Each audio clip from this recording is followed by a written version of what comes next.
marilah kita ikuti bersama pengajian akbar peringatan Haul Syekh Subakir dirangkaikan dengan peringatan Hari Santri Nasional oleh Gus Muafiq.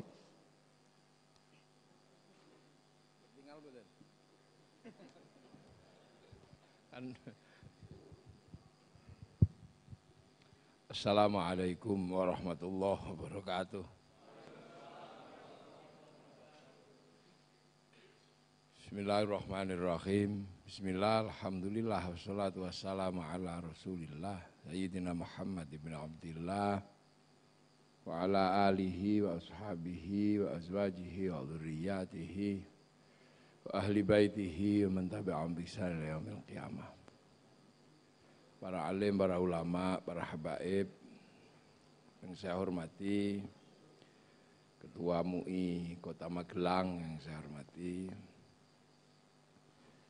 seluruh jajaran ketua organisasi keagamaan yang saya hormati,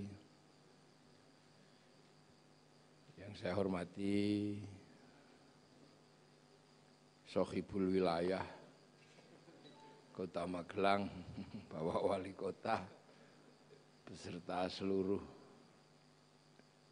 jajaran SKPD, Pak Wakil, Ibu Wakil yang sekarang lagi berdebat. Yang saya hormati Bapak Kapolres Magelang Kota, Pak Dandim, pundi Bapak Dandim. Nah itu, siap.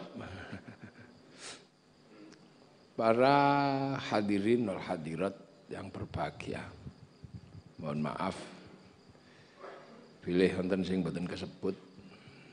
Oh, buka jari, lupa saya kalau pakai masker gak kelihatan aslinya. Jadi alhamdulillah tahun ke-4 nih Pak Wali Kota nggih. Tahun ke-4 khol niki nggih. 3 niki nggih. Dalam suasana yang dikenal dengan suasana pandemi, tapi masih bisa kita laksanakan ya dengan tata cara yang seperti ini. Alladzi fi sapa none kenawan. Tapi mobilnya kok wadah teng jaba. Berarti sing teko niki ndek motor kabeh. Berarti Magelang iki sugih. Mobil tok itu di luar. Tak pikir saking wedine Covid dadi nggo mobil kabeh. Ini satu kebahagiaan besar buat umat Islam dan seluruh bangsa Indonesia, di mana Indonesia ini punya seorang wali yang spesifik, wali khusus, bagian Perdemitan, yang dikenal dengan nama Sayyid Samsuddin Al-Baqir Al-Farsi, karena lidah ono coroko dadine Syekh Subakir, yang alhamdulillah berada di Kota Magelang. Jadi Magelang punya tanggung jawab besar. Kalau ndak ngerawat makbarohnya Syekh Subakir dan lupa pada Syekh Subakir, saya khawatir demi Ucul. Dan itu bisa merusak seluruh tatanan perdemitan di Indonesia. Karena apa? Syekh Subakir ini secara khusus menaklukkan jin yang paling kuat. Jadi secara khusus, jadi dunia itu ada namanya jin kuat. Jin yang rasane ora umum. Yang pernah dadi prewangane wong Jawa. Khususnya wong Magelang. Ya ini memang jin khusus. Jadi orang Magelang itu dulu memang pusat peradaban terbesar di Jawa waktu itu di sini. Jadi pesisir itu mungkin tasih belum mengenal peradaban yang maju. Jawa Timur, bagian timur belum maju. Tapi Magelang ini kan pusat peradaban Nusantara yang sangat kuat nih Magelang nih. Sing biyen menyebutnya Kedu. Punya kerajaan besar namanya Kerajaan Mataram. Lah pusatnya ya mriki niki. Wong masjide mawon nggih namung teng mriku niku. Lho masjide, candine. Borobudur cuman di situ. Itu candi terbesar di dunia. Jenengan iso mbayangno. Kalau orang punya candi sebesar itu, betapa kuatnya pemerintah waktu itu yang bangun. Sama, kalau pemerintah itu nanti PAD-nya bagus, ya Islamic Center-nya bagus. Loh, sama. Kalau pemerintah kok kekuatannya kecil, ya bangunnya ya yang kecil-kecil aja.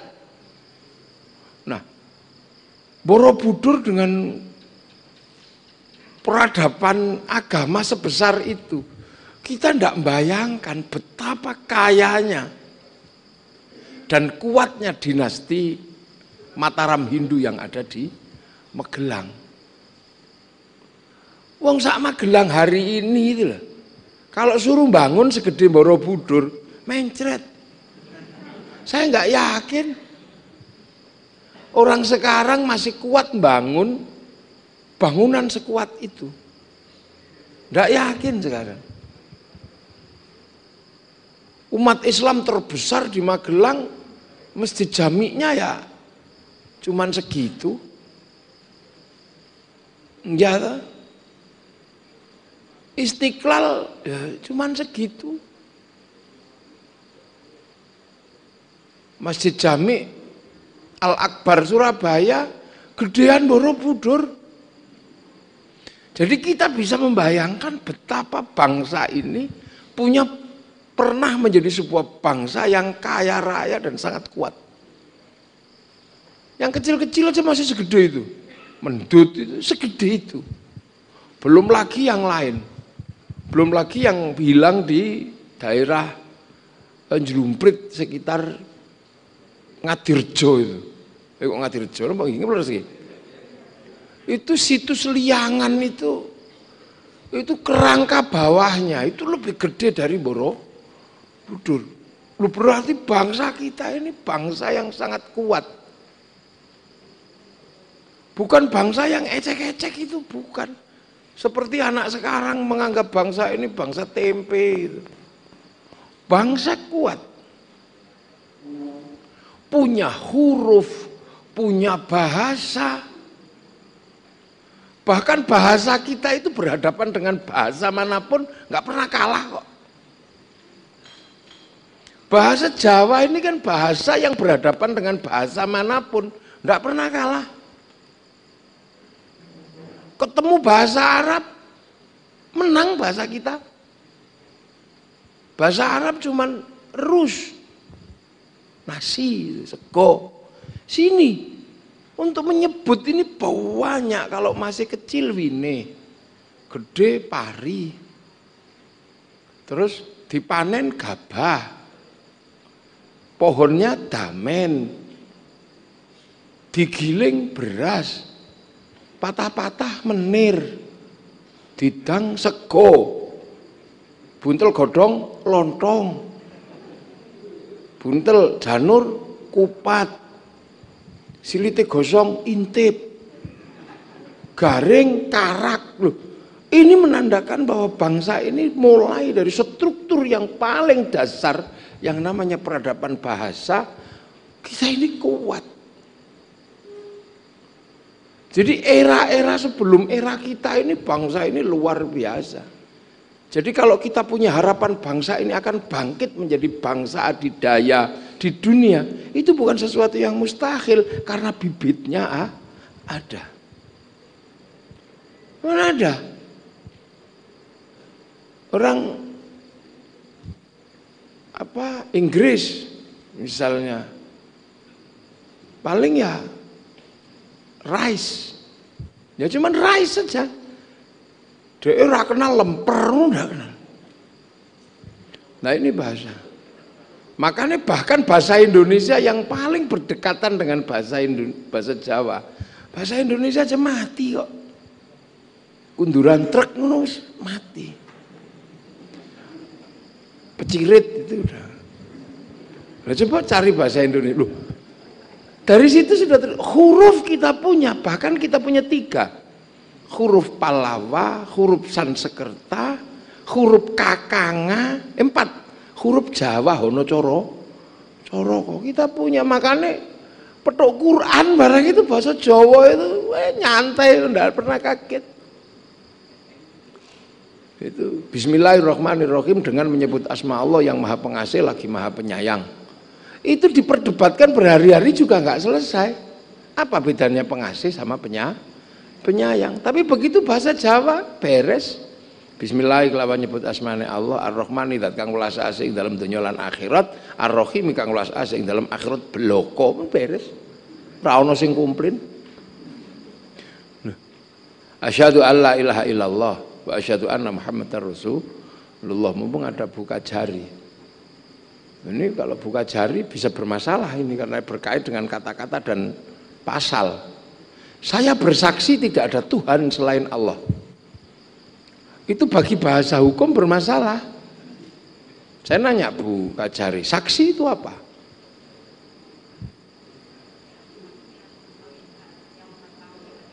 Nah, orang yang melihat, yang mengetahui adanya peristiwa. Nah, kalau saya bersaksi tidak ada Tuhan selain Allah, apa kalian pernah lihat Allah? Dia tidak selesai. Makanya begitu bahasa Jawa rampung.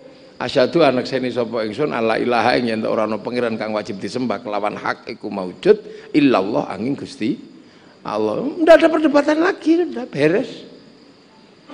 Bahasa punya, simbol punya. Terus Borobudur segede itu. Artinya dulu di sini ini sebuah bangsa yang memang adidaya. Makanya ini mesti diingatkan kembali. Biar kita ini tidak pernah minder menjadi orang Indonesia. Kita ini kan selalu minder. Seolah-olah kita ini jelek semua. Yang baik itu dari mana-mana. Kulit putih yang baik. Kulit hitam jelek. Akhirnya kemudian rambutnya menyuntuk orang Eropa. Di merah-merah. Akhirnya jadi LKMD. Londo komeng dasi. Ini gejala ini akan terus. Kalau kita tidak mengingatkan kembali. Sementara rasa cinta dan kebanggaan kepada bangsa itu kalau sudah tidak ada, itulah alamat bahwa bangsa ini akan mengalami kebangkrutan. Kenapa? Karena dia tidak akan pernah bangga memakai produk dalam negerinya. Kenapa Jepang bangkit seperti itu? Orangnya bangga dengan Jepang. Kenapa Korea bangkit dengan Samsung? Karena orang Korea bangga dengan Korea. Orang Cina bangga dengan Cina. Kita ini mulai hari ini mulai diajarkan untuk tidak bangga menjadi orang Indonesia. Punya polisi jelek. Punya tentara jelek. Presiden diolok-olok. Punya tumpeng jelek, tahlilan jelek, ingkung jelek, punya merah putih jelek, Pancasila jelek. Loh, ini terus, dan ini sistematis. Cepat atau lambat akan meruntuhkan namanya nation state atau bangsa dan negara. Ini hanya masalah waktu. sudah mulai tidak bangga. Yang Islam tidak bangga dengan Islam Indonesianya. Yang modern nggak bangga kalau tidak Eropa. Ini mulai harus diingat karena apa? Ini milenial. Milenial ini tantangannya semakin berat. Karena orang milenial itu tidak butuh orang lain. Dulu orang mau masak gulai, butuh ahli gulai. Sekarang mana ada orang butuh ahli gulai mendatangi pemilik gulai, pemasak gulai. Enggak, tutorial. Akhirnya ketika dia masak gulai, dia tidak pernah merasa bahwa ini ada jasa orang lain.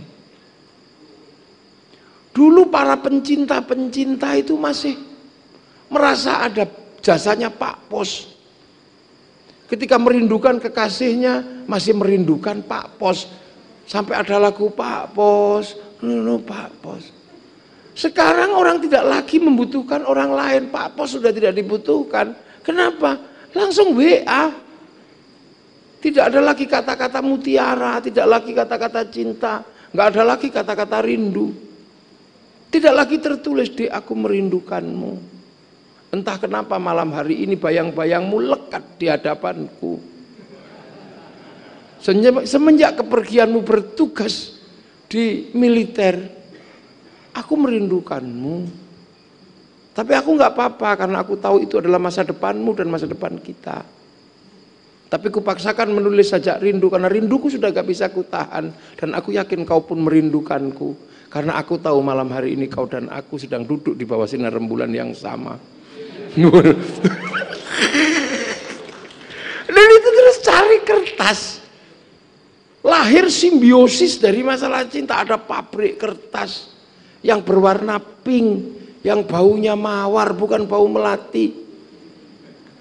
Terus kemudian dilipet bawa ke pos, cari perangko, melibatkan air ludah, ditemplek, no. Itu hilang. Sehingga orang cinta susah untuk dijelaskan pada orang lain. Karena hubungan cinta tidak butuh perantara. Tapi langsung provider to provider. Dari WhatsApp ke WhatsApp. Tinggal dan kalimatnya nggak panjang, wes dikirim kalimatnya, mah.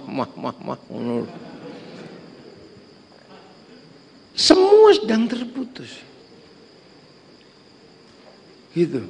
Nah, ini yang menyebabkan orang nggak butuh siapa-siapa. Nggak butuh. Dulu butuh tetangga titip anakku mondok, aku titip ya, gue anakku. Sekarang langsung dari rekening ke rekening.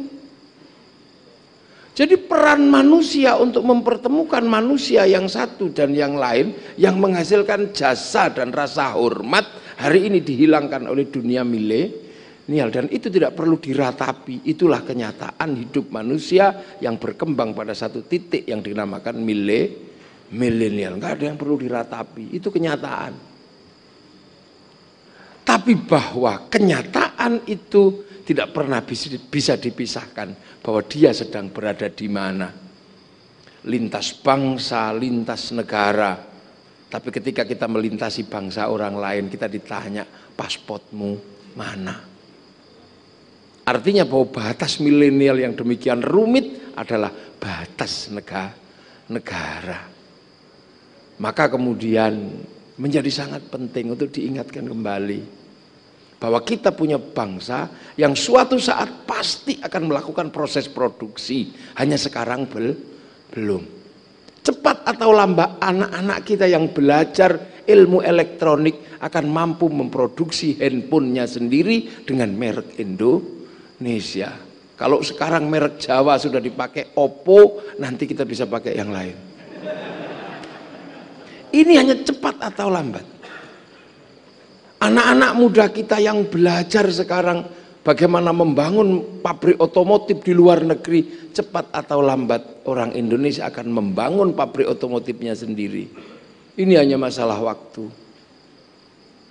Kemarin dihajar sama McD, sekarang anak bangsa sudah memenangkan pertarungan dengan sambel layah, pawon simbok. Udah mulai pelan-pelan. Duh, ini hanya masalah waktu. Bahkan pesawat antar negara, anak-anak yang sedang belajar cepat atau lambat akan menghasilkan produk dalam negeri. Terbukti apa? Musangking yang kemarin menjadi kebanggaan orang Malaysia sekarang ditanam di Magelang. Dan orang Indonesia harus mencintai musangking Magelang daripada musangking Malaysia. Sehingga orang ke Malaysia yang cari musangking sekarang sudah tidak lagi ke sana, cukup ke Magelang. Devisa yang didapatkan oleh musangking sekarang diambil oleh Magelang. Itu hanya masalah waktu, cepat atau lambat. Nah, saat itu terjadi, apa yang dibutuhkan adalah kebanggaan menjadi orang Indonesia. Dan itu daya saing akan dimulai. Daya saing akan dimulai. Karena semua akan punya kemampuan yang sama. Dulu yang namanya handphone hanyalah milik Swedia. Bahkan Nokia itu menjadi kebanggaan semua orang. Mulai dari Nokia kecil sampai Nokia besar, mulai dari 301 sampai apa itu 212 sampai nomor nih kok sing diceklekno itu. Tapi begitu Swedia nggak bangun kebanggaan terhadap Nokia melalui kebanggaan bangsa, habis diajar oleh Samsung yang membangun citra teknologi dan citra rasa cinta pada bangsa.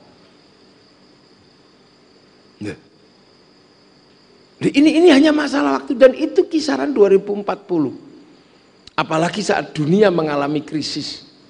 Apa? 2040 sudah disepakati akan ada krisis besar 3 sektor. Satu sektor tenaga, energi, yang kedua adalah sumber daya air, yang ketiga makanan. Dan di dalam perbincangan di Jerman itu sudah tegas, bangsa yang akan selamat dari itu adalah bangsa Indonesia. Karena pola makan dan produsen makan di Indonesia sangat bervariasi. Mulai dari jagung, beras, telo, uwi, gembili, suwek, tales, paling banyak. Energi, kalau berbicara panas bumi, kita cincin api. Energi kalau dibicarakan adalah matahari, kita punya 3 waktu. Wita, Wita dan WIB. Kalau berbicara energi angin, kita punya pantai terpanjang dunia. Kalau kita berbicara tentang air, kita punya air yang melimpah. Jadi 3 krisis besar itulah yang akan terjadi sekitaran tahun 2040. Dan ketika itu terjadi, seluruh bangsa dunia akan masuk ke Indonesia. Kalau tidak kita bangun rasa cinta pada bangsa hari ini, maka itu yang terjadi adalah keruntuhan Indonesia. Maka mari kita tanam pelan-pelan, seberat apapun. Makanya termasuk bagaimana membangkitkan rasa cinta, kita mulai. Salah satunya adalah dengan mengenalkan kembali bahwa ada tokoh besar dengan skala internasional yang ada di Magelang. Bagaimana seorang tokoh sebesar itu mampu beradaptasi dengan peradaban yang demikian maju yang ada di tanah Magelang tanpa sedikit pun pertumpahan darah. Ini. Sementara ada yang pengen punya gubernur aja sampai turun ributnya luar biasa. Ini sampai punya tanah Nusantara tidak ada satupun bibit permusuhan dan tidak ada satupun pertumpahan darah. Ini yang harus kita contoh. Padahal bangsa ini bangsa yang sangat besar. Agama sudah punya, ekonomi kuat, pengetahuan terstruktur dengan sangat bagus. Dari pengetahuan politik maupun pengetahuan sosial. Punya kitab politik Negara Kertagama, punya kitab sosial Sutasoma. Ini bukan bangsa yang sederhana. Tertata dari urusan Tuhan sampai urusan setan. Lengkap. Dari urusan kiri sampai urusan kanan. Bangsa ini punya. Makanya kita nggak perlu ragu. Orang Eropa punya kisah cinta Romeo Juliet. Orang Arab punya Kais dan Laila. Orang Cina punya Sampai Ingtai. Kita punya Andi-Andi Lumut. Kita punya Roro Mendut Prono Citro. Kita punya Roro Jonggrang. Orang kuat di Eropa namanya Samson, di Arab namanya Sam'on. Kita punya Bandung Bondo. Cerita ibu tiri yang kejam namanya Cinderella. Kita punya bawang putih, bawang merah. Kalau di sana ada binatang bisa ngomong namanya kura-kura ninja, kita punya kancil nyolong apa bedanya? Pelan-pelan kita bangunkan. Ini bukan masalah asobiyah. Karena apa? Karena apa yang diwahyukan oleh Allah kepada Nabi Muhammad itu terjadi di hari ini. Apa? Ya ayuhan nas inna khalaqnakum min dzakari wa untha wa ja'alnakum syu'uban wa qabaila lita'arufu. Ini terjadi di hari ini. Jadi yang namanya wa ja'alnakum syu'uban wa qabaila itu harus saling mengenal itu di hari ini. Kenapa? Karena sudah ketemu. Zaman Nabi Ibrahim itu hanya bangsa Mesir ketemu dengan bangsa Filistin, belum ketemu bangsa Magelang, belum ketemu. Nabi Musa itu baru ketemu bangsa Mesir sama bangsa Filistin, ketemu Bani Israel. Belum ketemu orang Temanggung, apalagi orang Madura, ada Remak itu belum ketemu. Baru pertemuan itu terjadi kapan? Di zaman umat Rasulullah. Kita saling ketemu karena pesawat ditemukan, karena mobil ditemukan, kapal ditemukan. Apalagi hari ini bertemu tapi tidak harus kemana-mana. Kalau dulu ketemu harus kemana, sekarang ketemu tidak harus kemana-mana. Ketemu nggak kemana-mana, cukup ketemu handphonenya masing-masing ini. Sekarang saya ketemu dengan seluruh penduduk Magelang, tidak harus kemana-mana, cukup relay pakai Zoom ketemu. Padahal dulu nggak bisa. 30 tahun yang lalu kita ketemu Afrika, mesti nunggu flora dan fauna. 30 tahun yang pengen ketemu Afrika lo ngenteni flora fauna.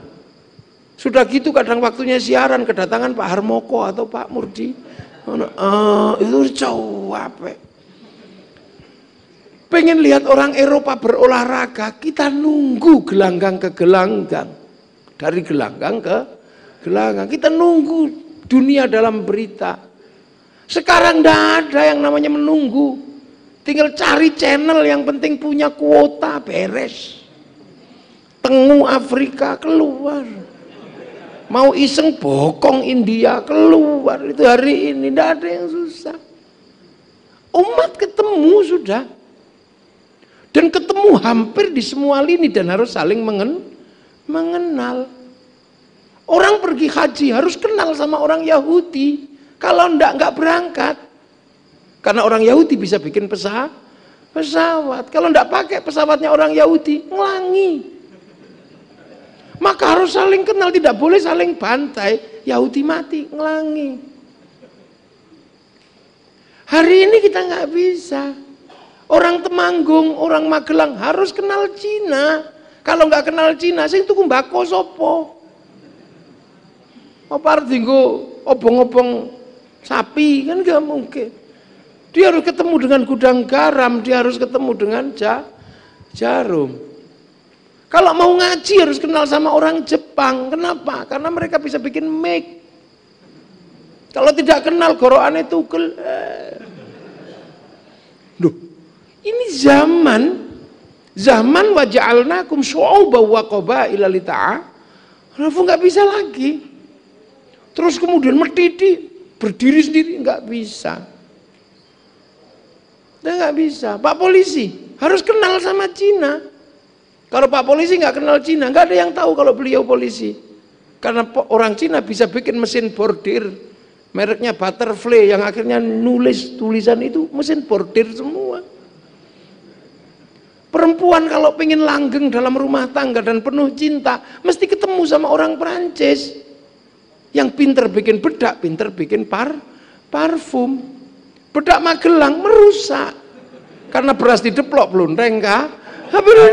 Semua harus kenal.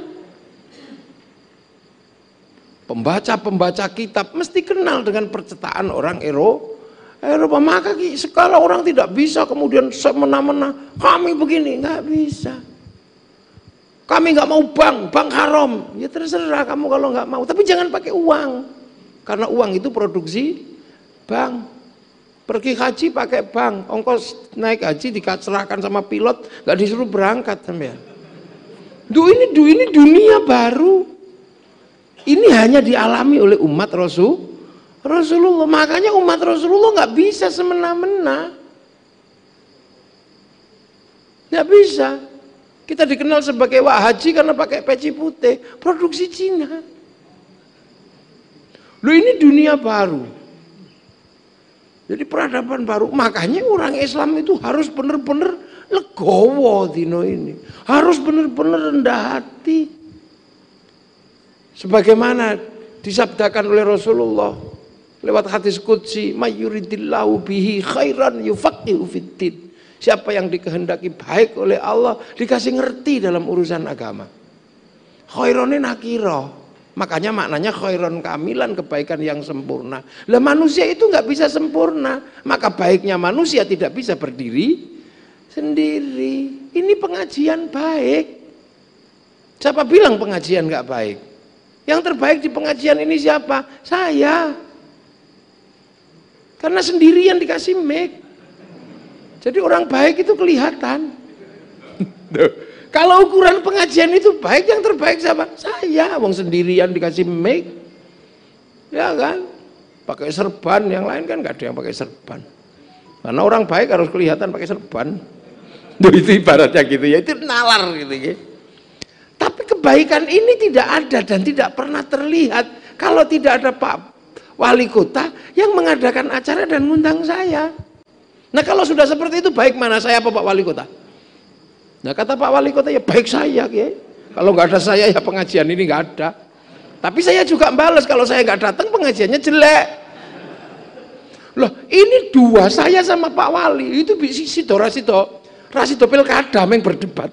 Siapa yang lebih baik antara saya sama Pak Wali?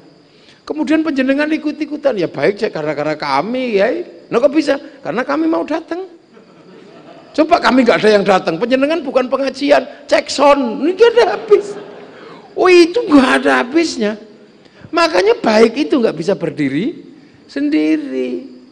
Makanya masuk surga itu nggak bisa ijen-ijen, tapi Zumaron bareng karena kebaikan manusia nggak bisa berdiri sendiri, dia bareng-bareng. Nah. Ini umat Rasul itu seperti ini. Lintas negara, lintas bangsa. Bahkan ada dunia yang nggak bisa dibatasi sekarang. Apa? Dunia maya.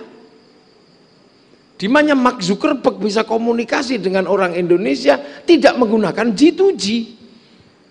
Tidak menggunakan government to government. Tapi langsung provider to provider, itu pun tidak menggunakan yang namanya SKSD. Jadi orang Amerika komunikasi dengan Indonesia nggak pakai SKSD, nggak pakai sistem komunikasi satelit domestik. Artinya apa? Pembayarannya langsung ke sana, sehingga resources yang masuk ke sana tidak bisa dipajaki oleh negara. Lu ini donya anyar. Makanya donyane Mark Zuckerberg yang nggak ada habisnya. Wong dari Indonesia 200 triliun setiap bulan. Ini dunia baru. Dan kaum muslimin ngalami. Coba kalau kaum muslimin nggak ngalami, ini ngalami kaum muslimin. Pemerintah Saudi begitu jamaah haji sangat banyak datang, dia nggak bisa berpikir sendiri. Dia panggil Paris Hilton, orang yang tidak pernah pakai celana panjang, kemana-mana BH-nya cuma ditutup depannya tok, dan kecantikannya adalah ketika tidak pakai apa-apa. Dipanggil ke sana, tolong jamaah haji ini kamu urus. Caranya gimana Tuan? Bangunkan hotel sesuai dengan brandedmu. Makanya kemudian ada hotel Hilton di samping Ka'bah, persis di dalam pelataran Masjidil Haram. Kita mau ngomong apa kalau udah kayak begitu? Ini dunia baru. Habis tawaf haus, nggak cukup dengan air zam-zam, Pepsi didatangkan ke sekitar Masjidil Haram, Coca-Cola didatangkan.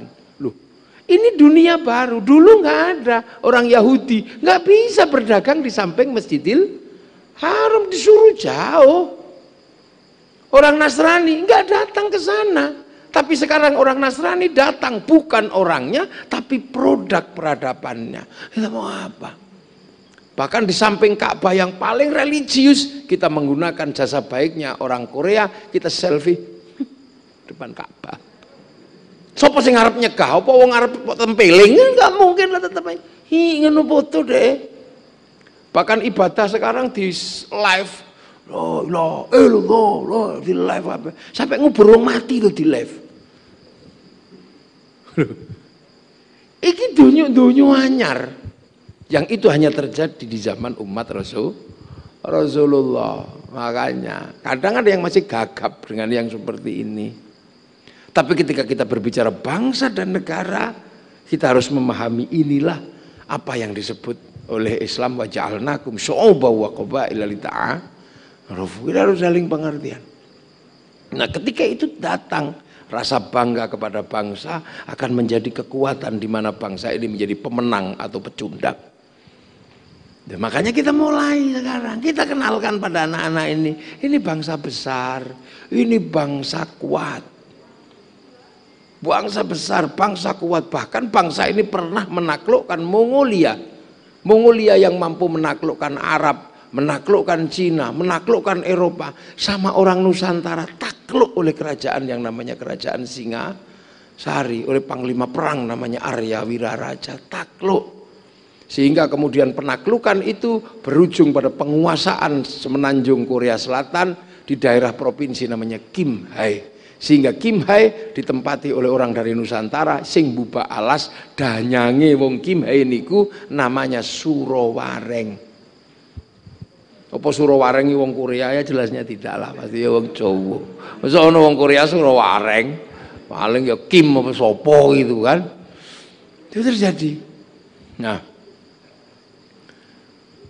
peradaban yang sedemikian maju itu luar biasa, sampai menemukan titik-titik yang negara lain tidak ketemu. Nah, itu mulainya di mana? Ya di sini nih, di tanah ini. Makanya tanah ini punya sumbangan yang sangat besar terhadap Republik Indonesia, sumbangan peradaban dan sumbangan sejarah yang harus dirawat oleh orang-orang yang memahami bangsanya dan memahami sejarahnya. Maka hati-hati memilih pemimpin menjadi wali kota Magelang. Kenapa? Karena ini punya tanggung jawab besar. Bahkan militer pun ditaruh di situ. Karena punjere bangsa itu ada di sini. Kenapa bangsa ini hiruk pikuk perang agama sudah tidak terjadi? Kalaupun kecil-kecil, karena dulu sudah rukun di sini. Konflik antar bangsa itu pertama kali terbesar antar agama itu di Magelang dan sekitarnya. Yang lain belum ribut antar agama, warung petuk. Di sini sudah terjadi konflik agama yang luar biasa sekitar tahun 800. Karena tiba-tiba ada anaknya bangsa Hindu pindah menjadi agama Buddha. Mu'alaf lah caranya gitu.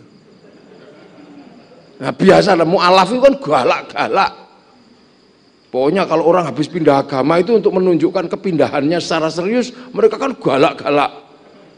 Mesti semua alaf itu senengannya alok-alok agama yang sebelumnya lah. Ketika pindah ke agama ini dia jelek-jelekin yang sebelumnya. Kalau punya mulut, kalau punya pasukan, ya dikeprui. Itu kan sudah kebiasaan orang habis bercerai itu pasti yang dijelek-jelekkan mantannya. Nah dulu ya gitu, tiba-tiba Hindu ini punya keturunan namanya Garung. Wangsa Sanjaya punya keturunan namanya Garung, itu pindah Buddha. Dan Garung ini sakti orangnya, sampai dikenal dengan sebutan Semaratungga. Gawalake ora umum wong iki. Sampai sing Hindu diuber seperti keprui minggat kabeh bubar, tidak ada yang berani. Sampai calon raja Hindu namanya Panukuh minggat ke India belajar ilmu arsitektur. Pulang dikenal dengan nama Resi Gunadarma. Begitu menang perang orang Buddha mau bikin candi, nggak bisa karena nggak bisa punya arsitek. Akhirnya nyuruh orang Hindu tadi itu. Sehingga si Panukuh disuruh bangun candi atau Gunadarma, maka dibangunlah candi candi Buddha, tapi arsiteknya orang Hindu. Maka kemudian di Jawa ada candi Buddha, modelnya Hindu, namanya Sambara Budura yang dikenal dengan nama Borobudur. Tiba-tiba anak Garung atau Semaratungga yang namanya Pramodawardhani jatuh cinta sama Panuko. Bayangkan orang anti Hindu, tiba-tiba anaknya jatuh cinta sama orang Hindu. Ya mau nggak mau, namanya anak sudah jatuh cinta dan nggak punya pilihan lain semata wayang, ya dinikahkan. Maka terjadilah pernikahan Hindu Buddha. Dan kemudian Panukuh menjadi pewaris kerajaan Buddha, bergelar Rakai Pikatan. Makanya kalau ribut gak usah serius-serius, biasa aja. Karena khawatir anak kita jatuh cinta. Akhirnya rukun setelah itu. Yang Hindu dari Jogja, Resi Kumbayoni dibangunkan Candi Prambanan. Diawasi oleh anak Pikatan namanya Lokapala. Lahir Candi Prambanan sehingga rukun sudah. Ini embrio Siwa Buddha itu ya di sini nih. Makanya orang sing gumun, Siwa Buddha kok iso rukun. Loh, makanya di Indonesia itu rukun biasa. Berbeda-beda bisa rukun. Balaputra Dewa pulang ke Palembang membesarkan Sriwijaya, rukun tanpa konflik agama. Sindok pindah ke kawasan timur, membangun Jawa Timur, membangun Doho Kadiri, sampai jadi Singosari sudah tidak ribut agama. Bahkan Majapahit sudah bikin sebuah kerukunan bersama dalam setiap perbedaan, Bhinneka Tunggal Ika. Loh, makanya kemudian fenomena saling jaga antar agama itu ada di Nusantara. Sehingga ketika Islam datang ketemu lakum dinukum waliyadin dengan Bhinneka Tunggal Ika. Makanya santri ketika jaga gereja jangan diolok-olok, karena itu adalah warisan asli bangsa Indonesia. Ini yang harus kita pahami. Makanya kita ini ketemu jadi Islam itu teko nemu. Tapi di sini memang bermasalah, orang hebat semua, Magelang itu. Cuman ada satu yang tidak bisa, yang sering tidak bisa dilakukan. Apa? Orang Hindu itu kan matinya mokso. Nah, mati mokso itu berat karena harus ada upawasa, ada upanisad, ada kabumian. Upanisad itu menghilangkan jati diri, berjadi wali kota, pindah tempat jadi bakul dawet. Nah, itu upanisad. Agar ego dunianya nggak ada. Setelah itu kabumian. Kabumian itu menjalankan dharma hidup seperti bumi. Nah, yang ketiga upawasa, nggak makan, nggak minum, nggak menyentuh perempuan. Nanti tubuhnya mengecil terus lap mokso. Nah, itu banyak yang gagal.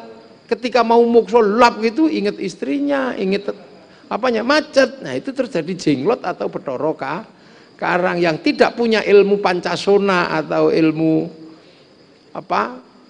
ilmu karang, maka kemudian mokso nggak bisa mokso, jadi jenglot biasa. Tapi kalau yang punya ilmu nggak bisa mati, jadi Bathara Karang itu. Nah itu banyak yang gagal. Maka kemudian daripada gagal seperti itu, mengambil ajaran Kali itu dari Durga dari Siwa. Tidak nahan hawa nafsu tapi ngumbar hawa nafsu. Lahirlah ajaran Bhairava Tantra Pancamakara, di mana ibadahnya adalah mengumbar hawa nafsu syahwat bawahnya puser, dipenuhi dengan hubungan seks bebas, perutnya dipenuhi dengan makan sepuasnya, pakai tumpeng, pakai apa, kemudian kepalanya ditahan dengan menggunakan arak, nanti sukmanya tenang, terus pergi ngerogo sukmo. Sebelum ngerogo sukmo makan manusia, upacaranya namanya mamsa. Semenjak itu di Magelang muncul ilmu baru, merupakan dari ajaran Kali, di mana cukup ngerogo sukmo bukan mokso. Sukmone lu ngojak nyolong jenengi ngepet, sukmone lu ngojak nyenengi wong wedok jenengane pehlet, jak bunuh orang namanya santet. Jadi kalau berbicara santet, pelet, ngepet itu asli dari daerah sini awalnya. Nah, kekuatan ini harus ditembus. Karena ini menghabisi beberapa ulama yang datang. Karena apa? Ajaran ini mampu membangkitkan jin terkuat yang ada di perut bumi. Beberapa kali, jadi bentuknya itu kayak gupolo nih loh. Siunge ngisor ini dawa petengin jemblok itu kayak gupolo gitu. Nah, bentuk seperti itu mirip sekali dengan yang diceritakan dalam tafsir Munirnya Imam Nawawi. Ataj'alu fiha may yufsidu fiha. Man itu lil akil. Dalam tafsir Munir dijelaskan man itu adalah banul jan, makhluk sebelum manusia yang ketika manusia dibikin dimblesno ke dalam bumi, masuk di lahar-lahar. Itu bentuknya adalah jemblok, suka makan darah, suka menumpahkan darah, suka makan manusia. Itu bentuknya kayak gupolo itu. Nah, makhluk itu ditarik oleh orang Jawa yang tadi jadi perewangan. Ini loh. Makanya butuh orang yang mengerti betul persoalan iblis. Makanya kita ini tidak pernah boleh lupa bahwa di samping kiri kanan kita ini ada urusan dengan dunia lain. Makanya dalam setiap gerak disuruh a'udzubillahi minasyaitonirrajim. Nah, ini kadang lupa. Makanya ada yang bertanya, seorang ahli pengetahuan modern, masa wali datang tugasnya cuma numbali, kok kayak mistik gitu. Memang urusan manusia pertama di dunia ini urusannya dengan iblis. Sebab iblis itu nggak mau mati. Fa'angdzirni ila yaumi yub'atsun, tunda mati saya sampai hari kiamat, kata iblis. Yo katanya. Terus harus ngopo? Gudo menungso. Oh ya wis.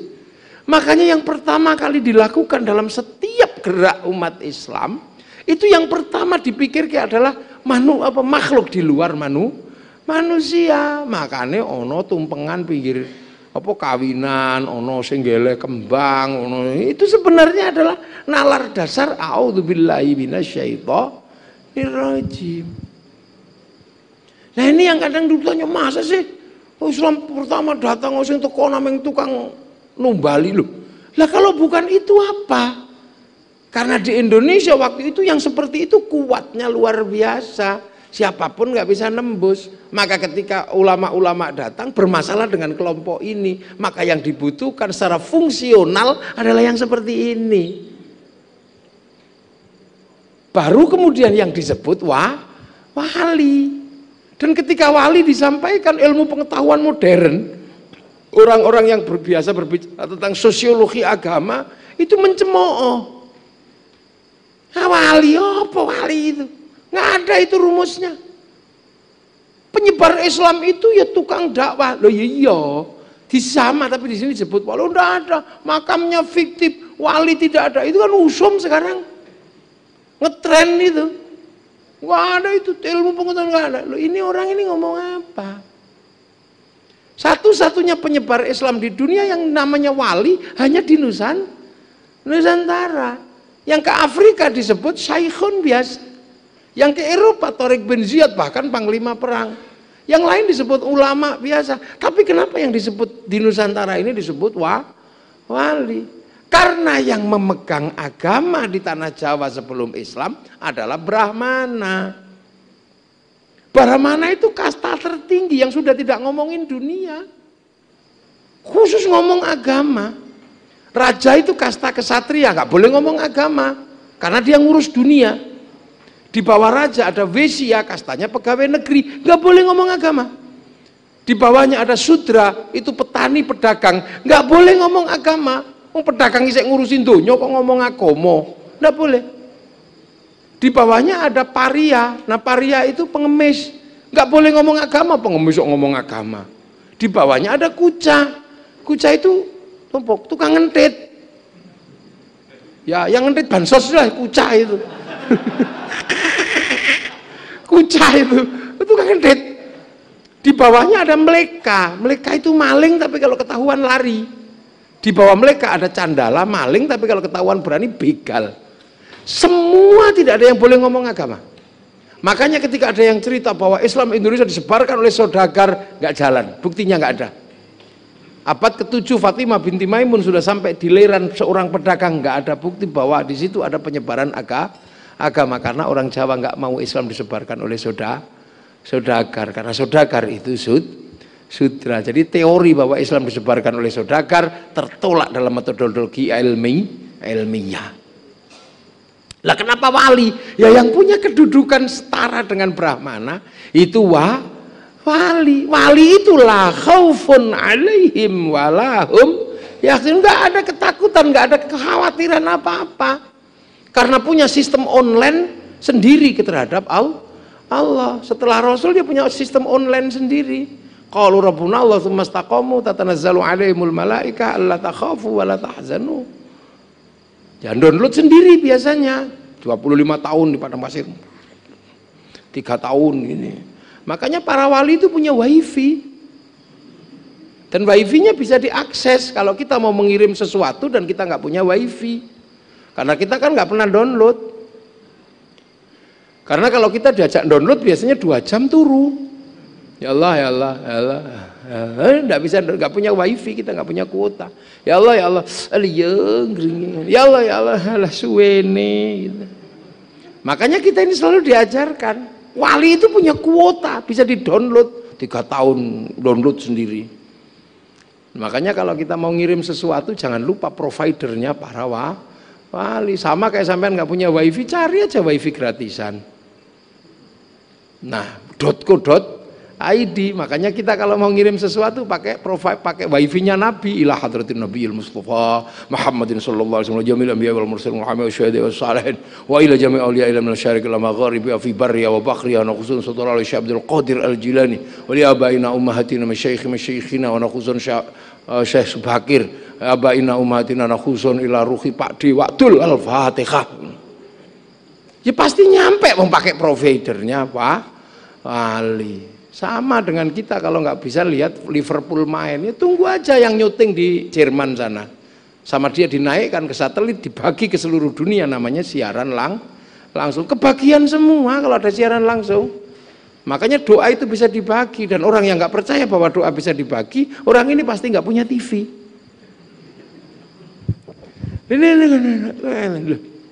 Wali yang punya konsep setara Brahmana itu wali, dan Brahmana itu sakti karena dekat dengan Sang Hyang Widi. Loh, makanya sejarah pengislaman para wali itu dominan dengan cerita karomah, karena yang dihadapi ini adalah orang-orang keramat semua. Brahmana itu hujan gimana itu luka sobek itu yang hilang. Loh, yang bawa Islam ya harus wali yang punya karomah. Setingkat di bawahnya adalah kiai punya maunah. Loh, makanya ini kemudian kita bisa lihat betapa peradaban maju ketemu dengan peradaban maju. Baru setelah urusan perdemitannya itu beres, baru bisa dilakukan pekerjaan dakwah, karena sudah tidak khawatir dipangan demit Jawa, karena dilakukan oleh Syekh Subakir ini. Ditumbalilah bahasanya itu. Nah, kemudian Sayyid Jamaluddin Al-Husaini Al-Kabir baru bisa berdakwah, melihat keadaan. Turunnya di mana? Langsung di Sleman sana, di Turgo. Melihat keadaan, memetakan. Punya anak yang namanya Sayyid Ibrahim, pindah Palang Tuban, punya anak Raden Rohmat Sunan Ampel. Anak Syekh Jumadil Kubro yang satu namanya Sayyid Ishak, punya anak namanya Raden Paku Sunan Giri. Lu terus itu berputar, itu baru bisa. Baru kemudian Mbah Ngampel punya anak namanya Mbah Bonang, teruskan Kanjeng Sunan Kalijaga, kembali masuk pedalaman, teruskan Sunan Geseng, ada di Tirto situ. Punya anak murid yang kemudian menjadi penguasa Jawa, ada Joko Tingkir, punya anak namanya Mbak Abdul Halim Pangeran Benowo, diteruskan kembali oleh muridnya namanya Mbak Abdul Rahman di Lasem sana, teruskan muridnya Mbak Abdul Jabbar di Tuban, murid utamanya namanya Mbah Sufyan ada di Tuban, teruskan murid utamanya namanya Mbak Abdul Halim di Boyolali, teruskan muridnya namanya Mbak Abdul Wahid di Solotigo, teruskan muridnya namanya Mbak Khairon di Purwodadi, teruskan oleh muridnya namanya Mbak Asy'ari, punya anak Kiai Hasyim Asy'ari, pendiri Jam'iyah Nahdlatul Ulama. Jadi proses yang hari ini kita alami ini diperjuangkan dari sini dulu. Dan ini semua dikomando namanya Sayyid Muhammad, bapaknya Sayyid Jumadil Kubro. Sayyid Muhammad ini adalah penerusnya Sayyid Abdul Malik, Sayyid Ahmad Jalaluddin Shah di Campa sana. Itu putranya Sayyid Muhammad, Sayyid Abdul Malik Mongolia. Itu penerusnya Sayyid Alawi Amil Faqih. Beliau adalah putranya Sayyid Mirbat, penerusnya Sayyid Ali Khalid Qasam. Di atasnya ada namanya Sayyid Alwi yang mengembangkan, membawa keluar dari Arab. Tadinya cuma di Arab sana. Terusan di atasnya ada namanya Sayyid Muhammad, putranya Sayyid Alwi, putranya Sayyid Ubaidillah, putranya Sayyid Ahmad Al-Muhajir. Disebut Al-Muhajir karena mampu hijrah keluar dari Jazirah. Putra Sayyid Isa Naqib, putra Sayyid Muhammad, putra Sayyid Ali Uraidi. Sayyid Ali Uraidi pejuang di sana dalam situasi sulit menghadapi konflik politik di Jazirah Arab. Itu putranya Sayyid Ja'far Shadiq. Sayyid Ja'far Shadiq karena keributan politik di sana sampai curhat. Allahumma sholli ala Sayyidina Muhammad wa ashghilidh dhalimin bidh-dhalimin wa akhrijna min bainihim salimin wa ala alihi wa sahbihi ajma'in. Selawat ashghil. Itu Sayyid Ja'far Shadiq. Ini adalah putra Sayyid Bakir. Sayyid Bakir putra Sayyid Ali, Ali Zainal Abidin. Sayyid Ali Zainal Abidin putra Sayyidina Husain. Sayyidina Husain putra Sayyidina Ali, suami daripada Siti Fatimah binti Rasulullah Muhammad sallallahu alaihi wasallam. Lho ono sing belok? Ndak ada. Karena dari jalur Sayyidina Husain yang terbunuh di Karbala, maka Islam di Indonesia mengenang peristiwa itu. Bulan Asyura disebut bulan Suro. Karena itu bulan duka, maka orang Jawa tidak mantu, tidak menikahkan anak. Karena itu bulan duka.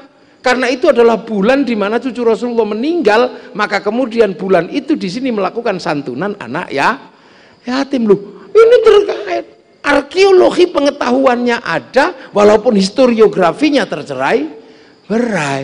Barangnya ini ono.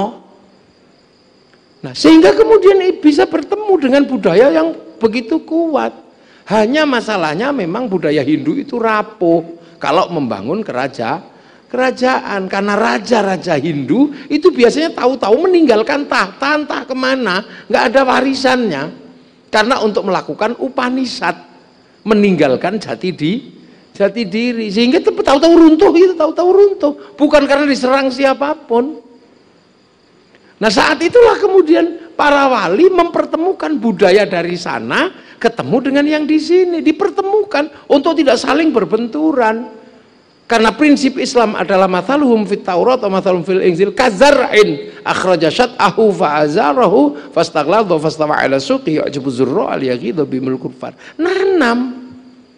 Makanya kemudian ketika ditanam ya dengan pola sini. Setelah wali, nah itu dengan pola sini namanya sunan.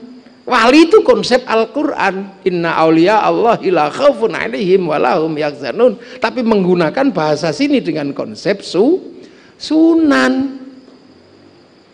Yang al-ulama warasatul anbiya ditanam di sini, ketemu dengan budaya sini. Jadi kekuatan teologi ketemu dengan budaya sosiologi, antropologi di sini harus dipertemukan.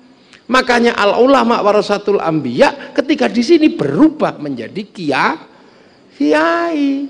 Bukan ulama lagi tapi kiai. Kiai itu adalah dua dorongan besar. Satu dorongan teologi Islam, yang kedua adalah dorongan peradaban Nusantara. Maka kiai bukan bahasa Arab. Makanya nggak ada jamaknya kiai kumpul terus kuyaha, bukan. Anak kiai namanya Gus tiba-tiba jadi gawagis, yang nggak bisa. Loh, makanya kemudian kiai ini kumpul bertemu dengan peradaban sini. Makanya kiai itu tidak semata-mata ustadzun, tidak semata-mata ulama. Ketemu dengan tombak kiai pleret, ketemu dengan kebu kiai selamat. Maka representasi kiai adalah representasi peradaban, alim secara dininya, alim secara sosial. Dia juga harus setajam tombak kiai pleret. Maka kiai kudu yo iso nyuwuk barang. Nah, loh, ini pertemuan. Sistem kebudayaan dipertemukan. Nah, kemudian yang punya patron kepada kiai, ini yang disebut santri, bukan tilmidun atau murid, tetapi santri. Santri adalah dorongan teologis dan dorongan situasi sosial. Makanya yang namanya santri tidak semuanya alim, tapi siapapun yang punya kecenderungan kepada seorang kiai itu disebut santri. Gitu. Yang punya genre teologi tetap tilmidun, berhadapan dengan kiai tetap tilmidun. Tapi muhibbin itu juga disebut santri, karena santri ini simbol peradaban, tidak murni mewakili tilmidun, tapi memperluas jatah tilmidun dalam konsep apa? Pengikut kiai. Jadi santri itu yo iso seneng tok karo kiai yo santri. Makanya ketika perang 10 November yo ora sing iso maca kitab tok. Makanya kalau hari santri jangan lomba maca kitab tok. Karena ketika perang santri yo ora sing iso ngaji tok, yo ono sing gemblung barang. Makanya santri itu bisa jadi sudah mau sholat, tapi terkadang ya isih dadu. Ya itu santri, makanya longgarnya luar biasa konsep pengikutnya ulama di Nusantara. Maka ulama bisa merepresentasi wong beling ya iso mlebu apa semua. Tidak kemudian sing resik tok, semua temu. Itu konsep santri. Makanya kiai itu modelnya macam-macam. Ono kiai sing ngaji tok, ono sing nyuwuk tok, mewakili kiai pleret. Ono sing tukang gelut, mewakili kiai selamat. Lu ini makanya ini luar biasa. Jadi tadinya yang sempit baik tok dibangun sebuah konsep yang lebih luas sehingga mampu mewadahi semuanya. Maka konsep santri itu lebih mendekati kepada mayyuridillahu bi khairan yufaqihu fiddin. Siapa yang dikehendaki menjadi baik, dia dikasih ngerti urusan agama. Tadi ngerti tak nang kiai wis santri itu sudah. Nah itulah. Jadi santri ini luas sebenarnya karena dia adalah pertemuan teologi dan pertemuan sosial budaya. Nah, proses seperti ini akhirnya menghasilkan sebuah sistem teologi dan sistem sosial. Dari peradaban Hindu, peradaban Majapahit yang tadinya adalah penguasa itu raja, yang pengikut adalah hamba, mulai digeser mengikuti Rasulullah, diperkenalkan peleburan makna apa yang dicita-citakan Rasulullah, kullukum ra'in wa kullukum mas'ulun an ra'iyati. Maka kemudian lahirlah peleburan yang namanya ra'iyah. Jadi ra'iyah itu adalah pertemuan dari yang tadinya raja dan hamba menjadi orang yang saling bertanggung jawab. Maka di Indonesia semua bertanggung jawab bayar pajak, semua bertanggung jawab bayar pajak. Ada ditilang polisi yang nggak ditanya agamanya apa, sukunya apa. Makanya konsep ra'iyah adalah konsep yang sangat luas untuk menyebut semua manusia yang saling bertanggung jawab dalam sebuah bangsa dan negara. Maka semenjak konsep ra'iyah ditanam dan menjadi rakyat, maka kemudian para ulama tidak lagi mengkafirkan orang. Karena sudah ra'iyah. Dan satu-satunya bangsa muslim dunia yang sanggup mengambil kalimat ra'iyah untuk menyebut warga bangsanya hanya ulama Indonesia. Ada yang lain. Nah, mulai ra'iyah, kumpul, dimasukkan ke dalam bahasa Islam, dikenalkan dengan istilah musyarakah, hidup bersama, saling berdampingan dan bersekutu, menjadi konsep masyarakat. Yang tadinya menang-menangan gak bisa, bicarakan baik-baik. Masuklah konsep wasyawirhum fil amri, maka ruang pertemuan dalam dialektika antar ra'iyah disebut musyawarah. Wih, ini nggak ada yang bisa. Kalau nggak wali nggak bisa. Kalau nggak wali pasti takut. Jangan-jangan istilah kiai nanti menghilangkan kiai Islam, kalah kiai Kebo Slamet. Enggak. Ternyata belakangan yang menang tetap kiai haji. Nggak ada takutnya para wali itu. La ilaha illallah ditanam miftahul jannah ini menjadi sesuatu yang ada dalam ono opoy la ilaha illallah. nggak pernah takut. Kalau nggak dikibarkan jangan-jangan hilang. Enggak. Kalau dikibarkan malah hilang karena tembak polisi. Itu apa hebatnya sebuah sistem ini.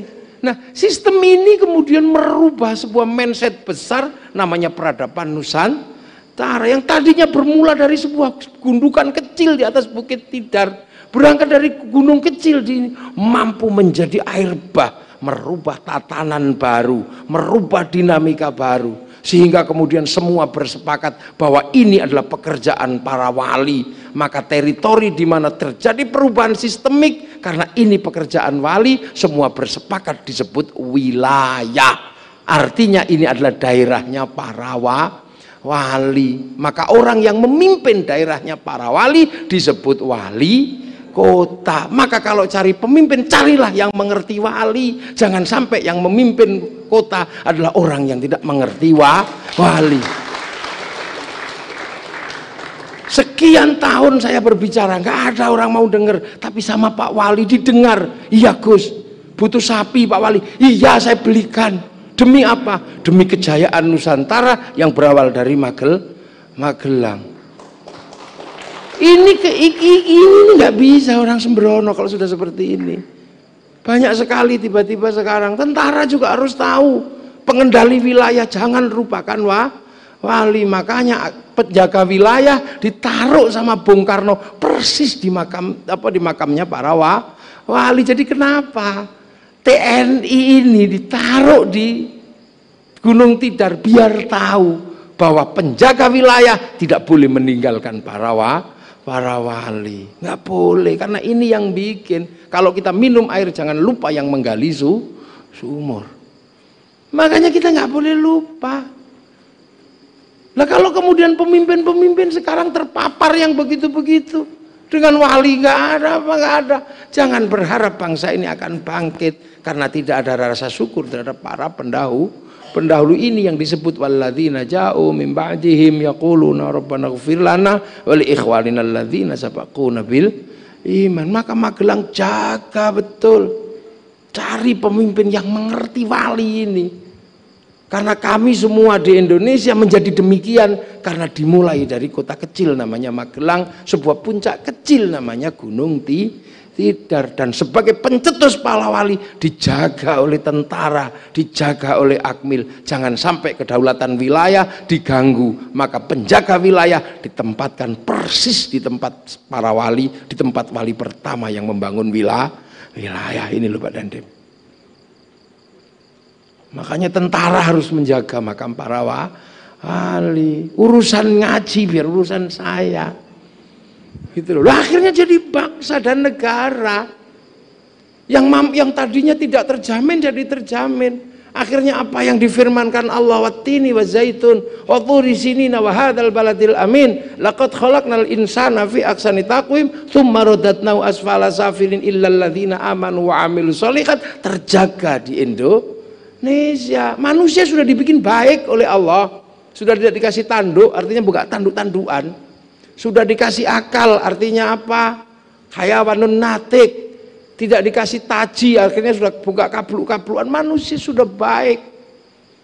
Akhlaknya sudah ada. Makanya manusia nggak kenal agama pun sudah baik.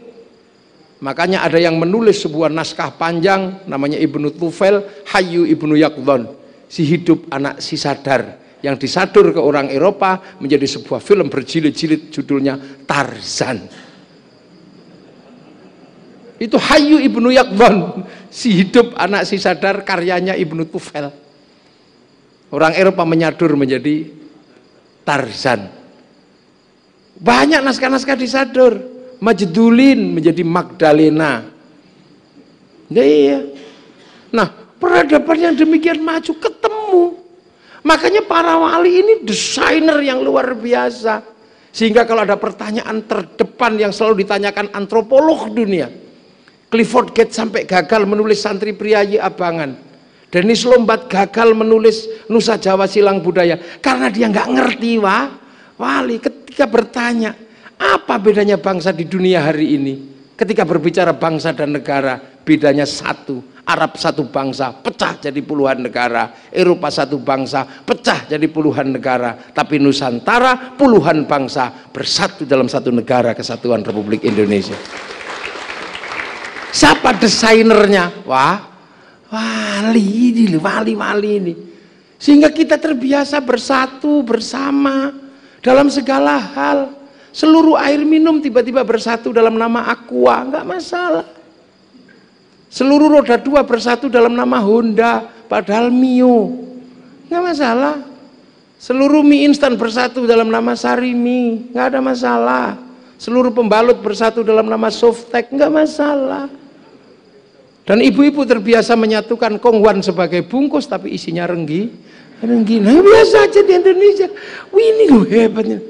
Dan itu terjadi, makanya para ulama penerus para wali, para kiai, begitu teritori ini diganggu, semua sedang berpikir bagaimana caranya mempertahankan, yang lain masih berpikir, tapi penerus para wali yang namanya santri langsung mengambil sikap, ini adalah jihad melawan penjajah. Maka keluarlah rekomendasi keputusan yang sangat penting yang menghalalkan darah para penjajah yang dikenal dengan resolusi jihad 22 Oktober.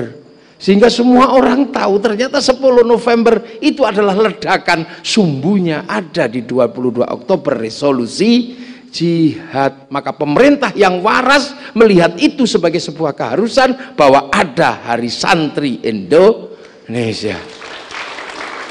Nggak bisa enggak, ada Hari Santri, dan ini nggak bisa ditutupi.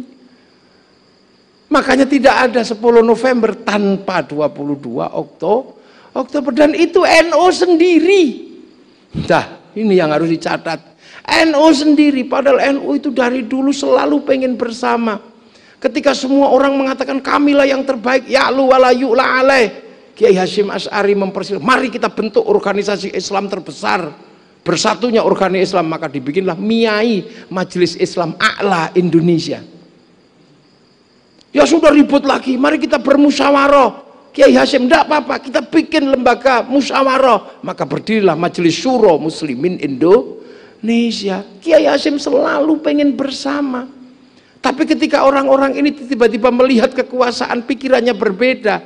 Tadinya atiullah bersatu, wa atiur rasul bersatu, tapi begitu wa ulil amri minkum, kumnya dia sendiri, nggak mau bergabung dengan yang lain.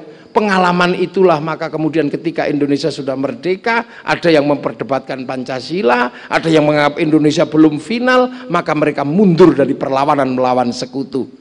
Dan yang tidak pernah mundur adalah santri, walaupun sendiri bikin keputusan resolusi jihad 22 Oktober tanpa yang lain. Kita perang di Surabaya. Inilah yang sering ditanya, kenapa Kiai Hasyim itu kan paling senang bersatu, paling senang seperti 212 sampai reuni. Tapi kenapa ketika bikin resolusi jihad kok nggak ngajak Masyumi, tapi kok sendirian? Karena apa? Kalau sudah urusan perang, nggak usah nunggu yang lain. Kalau sudah urusan bangsa dan negara yang akan menjamin manusia yang baik, yang akan menjamin agama yang baik, harus dilakukan tanpa harus berkompromi dengan yang lain. Itu santri. Makanya ketika bangsa ini terancam, yang muslim banyak yang jadi pemberontak di PRRI, Permesta, di DITII, bangsa ini harus dijaga, jangan sampai pecah, jangan sampai hilang. Maka kemudian NU santri lebih baik berkawan sama PKI daripada sesama muslim tapi ingin berontak. Maka kemudian Kiai Hasyim dan NU waktu itu masuk di dalam Nasakom, nasionalis agama dan komunis. Tapi ketika PKI juga berontak, yang pertama kali menghabisi adalah santri. Makanya ketika dibilang santri awas PKI bangkit lagi, santri wes ngerti PKI sudah nggak ada. Abang biyen sing ngarit nggak ada, nggak bisa dibohongi. Padahal PKI bangkit lagi, enggak. Kalau kamu tahu bangkit, tangkap aja. Masuk tahu nggak ditangkap?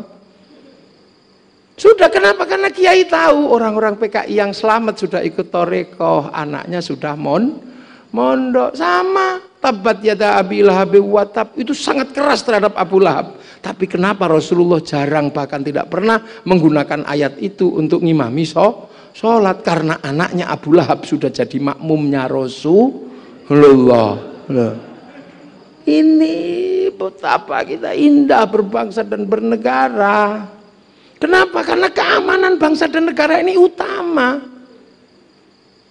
Laqad khalaqnal insana fi ahsani taqwim, manusia yang baik terjaga. Kalau tidak terjaga akan buruk. Tanpa amanu wa amilus sholihat, maka amanu wa amilus sholihat dijaga kiai bikin pesantren-pesantren. Tapi manusia yang baik ini, agama yang baik tidak akan pernah ada artinya ketika tidak ada keamanan bangsa dan negara, tidak ada baladil amin. Maka tentara, polisi punya tanggung jawab besar bahwa nasib kami para ulama, nasib yang baiknya para manusia ditentukan oleh ketegasan TNI Polri untuk menjaga keamanan bangsa dan negara. Karena kami sudah bersepakat bahwa pengacau yang boleh mengeksekusi adalah TNI sama Polri. Kalau seandainya santri diperbolehkan, tak disi sampean. Tapi ra oleh. Aku ngeplak uang 1 juta. Makanya ilmu saya yang mukul orang pecah kepalanya nggak bisa saya ajarkan. Karena anak-anak sekarang takut nempiling orang 60 juta. Loh, ini tugas berat penjenengan ini. TNI Polri tidak boleh main-main urusan keamanan bangsa dan negara. Karena tanpa keamanan bangsa dan negara, manusia yang baik akan hancur, agama yang baik juga akan hancur. Timur Tengah manusianya baik-baik, ganteng-ganteng, agamanya pinter-pinter, remuk semua tanpa keamanan bangsa dan negara. Dan semenjak konflik Iran sampai konflik Suriah, data UNHCR 150 juta urban dari Arab ke Timur Tengah, ke Eropa sudah tidak lagi beragama Islam. Mereka sudah menjadi orang-orang yang tidak beragama Islam. Ini yang namanya pemurtadan syar'i. Jadi murtad syar'i itu yaitu karena semua pengen mendirikan negara Islam. Nah, di sini loh Pak, tugas penjenengan ini berat. Makanya saya kemarin sampai usul, sudahlah TNI Polri nggak usah bersama rakyat. Kenapa? Karena sekarang rakyatnya cerewet, pengen ngerubah Pancasila. Kalau rakyatnya pengen ngubah, Pak TNI Polri mau bersama yang pengen ngerubah itu, mereka juga rakyat. Maka sebaiknya TNI Polri bersama Pancasila dan UUD 45, kalau bisa syukur tambah 1 bersama santri, nggak apa-apa. Karena santri belum pernah punya sejarah berkhianat pada bangsa dan negara Indonesia. Loh, ini Pak Wali ini menjaga keamanan bangsa dan negara. Jadi sekarang yang maka bangsa dan negara ceritakan yang baik. Jangan kalah sama orang Malaysia. Bangsa dan negaranya memang multikultur dan multi etnis. Maka kembali diserahkan kepada si Upin dan si Ipin. Dia tidak boleh lupa bahwa di Malaysia ada anak-anak India. Kenalkan dengan tokoh kecil namanya Jarjit. Dia nggak boleh lupa ada anak-anak Cina, kenalkan Mei Mei. Dia nggak boleh lupa ada anak-anak Indonesia, kenalkan Susanti. Itu cara mereka agar menjaga bangsa dan negara. Perang besar di Jepang antara restorasi Meiji dan Tokugawa itu melebihi konflik PKI dan 65, melebihi 48, tapi dilupakan samaan orang Jepang. Semua harus bersatu. Maka mereka tidak mengungkit-ungkit kembali Tokugawa dan restorasi Meiji, tapi cukup dijelaskan dengan film sederhana yang bisa dipahami oleh anak-anak kecil dan anak-anak muda. Kasih judul Samurai X dengan tokohnya Rory Kenshin atau si Kenji Himura. Dahsyatnya luar biasa orang-orang ini, maju. Bangsa Jepang, bangsa Amerika sama-sama kuat. Amerika kalah di Vietnam. Dia tidak pernah mengatakan kami menang. Enggak, cukup diajarkan nonton film Rambo 1-6. Ketika Amerika ditekan oleh Cina dengan spiritualitas baru, dan Amerika sebagai bangsa urban tidak punya spiritualitas terhadap Cina, dia dengan tersenyum hanya bikin kami juga punya American Kungfu, American Shaolin. Dia nggak malu. Dengan Jepang kami juga punya American Ninja, kami punya American Samurai. Bahkan samurai terakhir dari Amerika namanya Tom Cruise dalam sebuah film The Last Samurai. Coba, indahnya luar biasa. Ini dunia modern.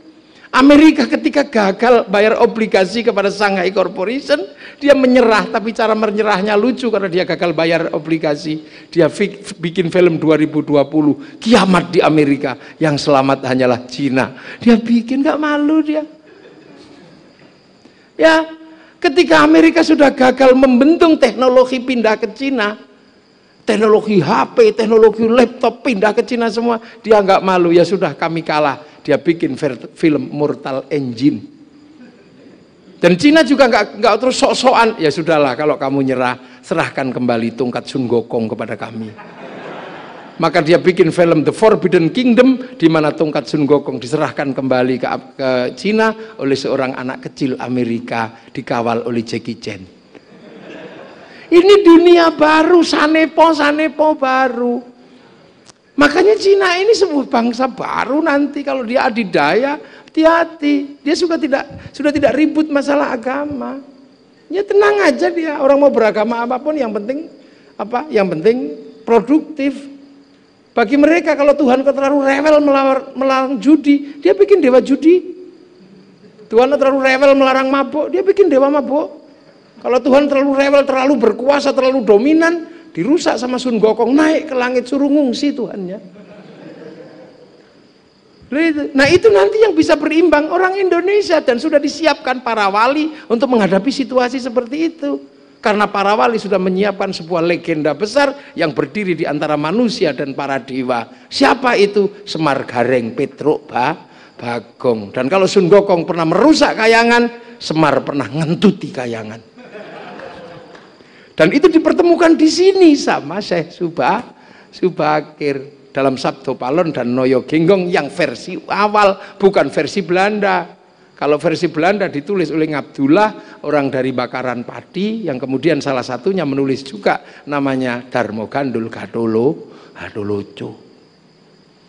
Nah itu, dan ini sudah, makanya hati-hati membangun bangsa masa depan ini. Yang gini-gini jangan tercerabut. Polri jangan lupa penjaga wilayah penjenengan, jangan sampai lupa para wali. Makanya kalau kejauhan ke Syekh Subakir, cari yang di sekitar Watugong mana. Cari yang di sekitar mana Sespim sana itu di mana. Cari makam wali di sekitar Cilangkap mana. Itu karena apa? Penjaga wilayah. Masa nggak kenal dengan yang membangun wilayah? Maka jangan sampai dimanapun Kota Magelang jatuh ke orang yang tidak mengerti konsep para wali. Ini bahaya. Ini berat ini. Saya mesti ngomong. Ini loh. Amma ba'du.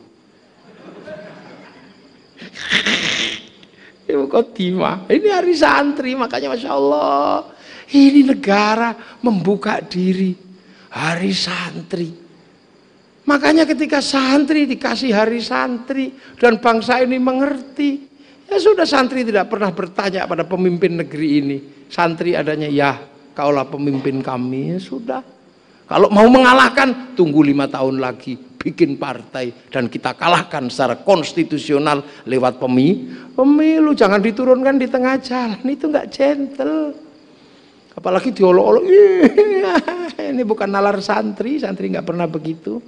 Makanya ketika pemimpin santri diturunkan, santri juga tidak pernah balas dendam, biasa aja. Maka kalau pengen aman, bekerjalah dengan santri, bersama santri, yang nalarnya nggak perlu lagi ditata. Fa insya Allah nalarnya nalar Indonesia, karena khol Syekh Subakir. Pasti orang kalau khol ziarah ke makam Syekh Subakir, pasti kalau ada sesuatu, tanah itu akan dipertahankan, karena di situ ada makam gurunya. Ziarah ke Jombang, ke tempat Kiai Hashim, ada sesuatu dengan Jombang, pasti akan dipertahankan, karena di situ ada makam gurunya. Pergi ke Surabaya, ada makam Mbah Ngampel, pasti dipertahankan apapun yang terjadi dengan Surabaya, kan ada makam Sunan Ampel. Rasa cinta pada tanah air terpupuk dengan sendirinya ketika berziarah ke makam para gurunya. Tidak perlu lagi diajari hubbul wathon minal iman, karena santri sudah menjalankan. Dan jangan khawatir, santri tetap akan mempertahankan tanah air karena guru-gurunya ada di situ, dan rasa cintanya dipupuk dari khol, dari ziarah, dan ini sudah dijalankan oleh para santri, para penjaga. Maka harus datang ke makam para wali. Kalau nggak ngerti caranya berdoa, biar saya yang mengajarkannya. Tak pimpinlah, Fatihah,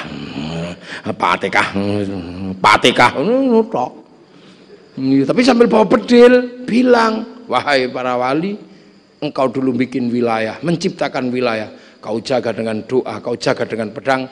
Bagi kami tidak mengerti itu, Kami hanya mengerti menjaga wilayah dengan bedil kami.